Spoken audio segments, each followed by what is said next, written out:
white. It's just plain white, and I'm gonna do a top coat, and hopefully it actually covers since there's stain on top of this, and then I'm gonna go from there. The direction I'm kind of trying to head with this is, look at the difference there, like a forest scene.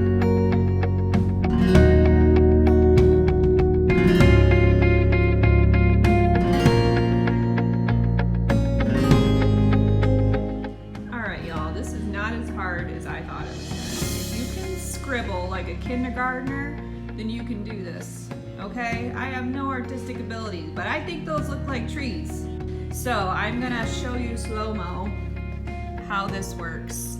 You just start like this, and what I found was difficult was doing a full line and gradually getting bigger as I went down the triangle. So what I started to do, and actually it worked a lot better, is I just kept the same length line, but I moved out from that center line, so there's this white space here, as I went down to create my base, and then I draw in, and then you fill in. You see, I'm literally scribbling like a kindergartner.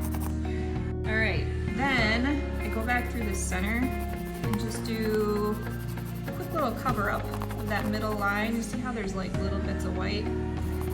Just try to make it a little bit less like I went out from that middle line. It's a little bit more natural. And then throw in some darker lines to give a little bit of definition, especially if you're gonna overlap. I wanna really do quite a bit more on this side to make it not just look like a blob. And then grab a different color.